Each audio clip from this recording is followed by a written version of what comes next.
kami akan bertempur habis-habisan. Ya Allah, pada hari Uhud esok ya Allah, pertemukan aku dengan petarung yang gagah lagi tangguh. Dan ya Allah, berikan aku kemenangan, ya kan, dan aku bisa membunuh daripada orang kafir itu. Kata Sa'ad bin Abi Waqqas, maka kata Abdullah bin Jahsy, amin. Maka giliran Abdullah bin Jahsy pula dia berdoa, ya Allah, besok adalah hari peperangan Uhud, hari yang besar. Ya Allah, pertemukan aku dengan petarung yang tangguh besok di Uhud. Ya Allah, esok berikanlah aku kesyahidan dengan hidung dan kupingku dalam keadaan terpotong. Amin, kata Sa'ad bin Abi Waqqas. Tapi dia tanya, wahai Abdullah, kenapa kau minta? Ya kan kuping sama hidungku tuh harus terpotong, dikatakan sama Sa'ad bin Abi Waqqas. Apa jawabannya? Kini di luar akal kita jawabannya. Kata Abdullah bin Jahsy, wahai Sa'ad, sesungguhnya kelak di yaumil mahsyar ketika aku bertemu dengan Allah Ta'ala, Allah akan tanya sama aku, wahai Abdullah, apa yang sudah kau korbankan di jalanku, kata Allah Ta'ala. Kan? Maka dikatakan oleh Abdullah bin Jahsy, wahai Allah, sungguhnya hidungku dan telingaku sudah aku korbankan di jalanmu ya Allah. Maka besoknya betul, setelah habis peperangan, ditemukan jenazah Abdullah bin Jahsy dalam keadaan hidung sama kuping dalam keadaan terpotong. Allah kabulkan. Sudah. Di dalam peperangan ini juga ada namanya satu orang pemuda yang tampan. Namanya Mus'ab bin Umair radhiyallahu anhu. Sudah, sekitar awal tahun 2000-an, jenazah syuhada daripada Uhud ini, yang dua yang di sini. Selebihnya dekat Jabal Rumah. Nanti insya Allah kita di Mekah, kita nanti masuk ke Museum Sahabat. Di sana nanti ada film pendek, sudah dia 3 dimensi, diceritakan peperangan Uhud ini. Peperangan Uhud tuh ini Jabal Uhud. Tapi bukan di sini dia perang tuh terjadi di sana. Maka itu banyak orang naik ke sana kan? Banyak orang naik ke sana. Mungkin Bapak tanya, tapi kok nggak naik? Bukan saya nggak izinkan naik. Saya ceritakan dulu kisahnya. Nanti kalau naik sana nggak tahu apa kisahnya untuk apa. Iya. Betul kan? Betul. Nah, untuk rame-rame untuk foto-foto aja. Nanti aja belakangan. Iya. Terjadi peperangan itu di sana. Udah terbunuhnya 68 syuhada. Ya kan, termasuk Mus'ab bin Umair, Anas bin Nadar, semuanya terkubur sana. Tapi di awal tahun 2000, Allah Ta'ala tunjukkan sama seluruh manusia di muka bumi ini, terkikis kuburannya asbab hujan. Dah, jenazah tuh semua ngapung di atas tuh semua. Dah, dan dalam keadaan darah tuh masih segar, seluruh Uhud ini wangi, lebih wangi daripada kasturi. Semuanya sudah dipindahkan ke Baki. Nanti insya Allah kita ziarah dalam seputaran masjid. Nanti di mana penguburan jenazah syuhada Uhud, nanti insya Allah Pikar tunjukkan. Ya. Nanti kita tunjukkan di sana. Jadi Bapak Ibu, satu orang sahabat Mus'ab bin Umair, waktu dikafankan sedih sekali. Ini anak raja. Anak raja ini besar kali. Dia pakai baju, harga bajunya tuh mungkin miliaran sekarang. Minyak wanginya dikirim dari negeri India, oud. Ya kan, gaharunya dari Indonesia itu, oud itu. Sudah masa dia wafat, kain kafan itu cuma satu helai. Ditarik kepala nampak kaki, tarik kaki nampak kepala. Jenazah itu kepalanya dalam keadaan tertebas. Ini tertebas kepalanya, Mus'ab bin Umair. Dah, maka kata sahabat tanya kepada Rasul, ya Rasulullah, macam mana lah ini menutup jenazah ini? Kata Rasulullah, tutup atas kakinya, tutup dengan pelepah kain. Di masa peperangan itu, Rasulullah SAW sempat bersembunyi di Jabal Uhud.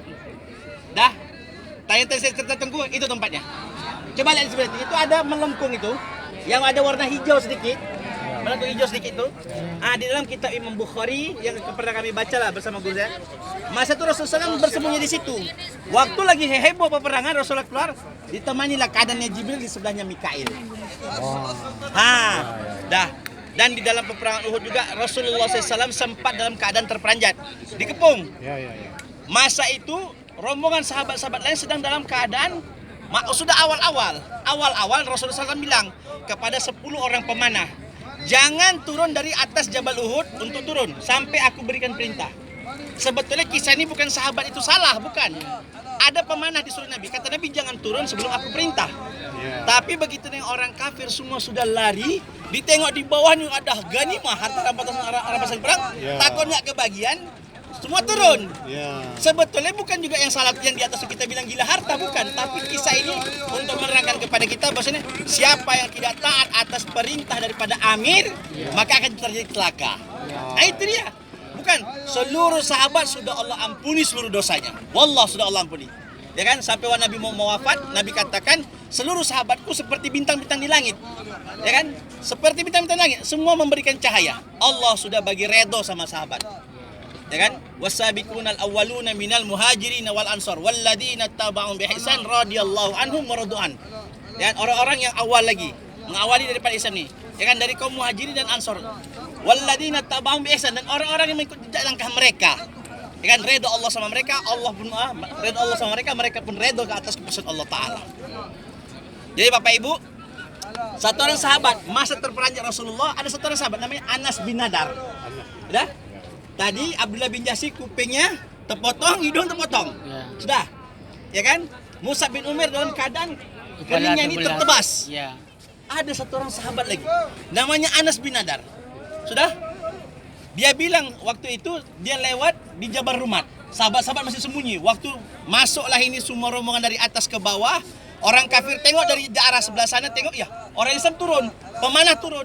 Maka orang kafir mutar dari belakang ini, masuk lagi ke Jabal Rumat, semua dihajar. Nanti kita tengok videonya di Mekah insyaallah.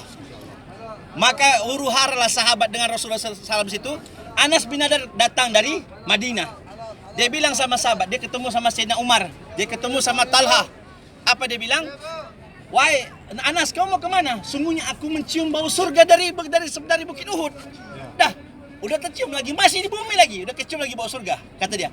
Maka betul, dia selamatkan Rasulullah dari kepungan para orang-orang kafir. Apa yang dia dapat? Allah Ta'ala tetapkan 88 tebasan di badan dia.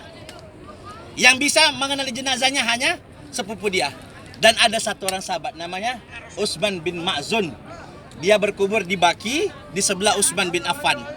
Dah, dia ikut perang. Dia sakit waktu di Uhud, dalam keadaan sakit, dalam keadaan terluka. Pulang balik ke Madinah, balik perkampungan ke dekat Masjid Nabawi. Masya Allah, ketetapan Allah Ta'ala setelah pulang dari Uhud, dia wafat. Waktu di hari wafatnya Rasulullah terkejut. Ars Allah Ta'ala gemetar, bergetar ars Allah Ta'ala. Kata Rasulullah, ya Jibril, ada apa hari ini? Ars Allah Ta'ala gemetar hari ini, ada apa? Sungguhnya Allah Ta'ala dan seluruh penduduk langit hari ini merindukan daripada datangnya ruh daripada Utsman bin Ma'zun radhiyallahu anhu. Kira-kira kita udah sampai kemari, orangnya udah Allah udah redo, kayaknya surga tuh yang udah rindukan di sama orang itu. Kita masih rindu sama surga. Ini surga udah rindu sama sahabat. Kira-kira mau nggak kita dirindukan sama surga? Mau lah. Mau kita dirindu sama surga, rugi kita. Udah, waktu sekarang ini kita terima Islam, kita terima kebaikan, ya kan? Masya Allah, kita terima kebaikan ini siapa yang ngajarkan? Kalau Rasulullah SAW nggak didatangkan ke muka bumi ini, wallah kita di semua macam binatang kita semua ini. Wallah. Ya kan? Masya Allah Rasulullah SAW Allah hantarkan ke atas bumi ini untuk apa? Untuk sebagai suri teladan bagi kita. Ya kan? Dikatakan ya kan Rasulullah SAW itu sebagai akhlakul karimah, akhlakul azimah. Tidak. Sempurnanya asbab datang Rasulullah SAW, maka akhlak itu sempurna di atas muka bumi ini. Dan Bapak Ibu, kita nggak jumpa Nabi, tak jumpa juga orang ini. Sebelum kita bertemu Rasulullah nanti di yaumil mahsyar, kita bakal ketemu dulu nih sama Sayyidina Hamzah. Ibu-ibu bakal ketemu dengan Khadijatul Kubra, bakal ketemu dengan Sayyidatuna Fatimah Zahra, bakal ketemu sama mereka. Apa yang udah kalian buat nekra? Apa yang udah kalian buat waktu di masa kalian hidup di atas dunia? Apa yang sudah kalian korbankan untuk agama? Bakal ditanya sama mereka. Sebelum jumpa Nabi, dia pasti akan tanya. Kita akan bertemu dengan para sahabat. Jangan kita nggak kenal hari ini sama sahabat-sahabat, nggak kenal sama Abu Bakar, nggak kenal sama Umar. Rugi. Sama artis hari ini kita kenal. Semua perkara dunia kita kenal. Untuk perkara kehidupan sahabat, orang-orang yang sudah korban, kalau nggak sampai Islam sama kita, wallah, nggak sampai. Rasulullah SAW nggak sampai ke Indonesia, tapi sahabat sudah sampai. Masalah negeri Aceh itu negeri yang paling banyak datangnya sahabat. Ali bin Abi Thalib sudah sampai ke Perla. Ya kan, Salman Al Farisi sudah sampai ke sana. Dan masya Allah Indonesia itu termasuk waktu masa Rasulullah SAW masih hidup, sudah banyak sahabat yang datang ke sana, sudah memberikan karkuzari kepada Nabi waktu Nabi SAW masih hidup di Madinah. Jadi rugi kita. Maka Bapak Ibu, ini masa ini Masya Allah, ini menjelang maulid, menjelang hari kelahiran bagi Nabi SAW. Perbanyak salawat, perbanyak istighfar, kita banyak minta ampun sama Allah Ta'ala. Ya Allah berikan aku kepahaman, Ya Allah mudahkan aku kelak bertemu dengan Rasulullah, Ya Allah mudahkan aku kelak bertemu dengan Khadijatul Kubra. Ibu berdoa, ya kan? Manalah enaknya surga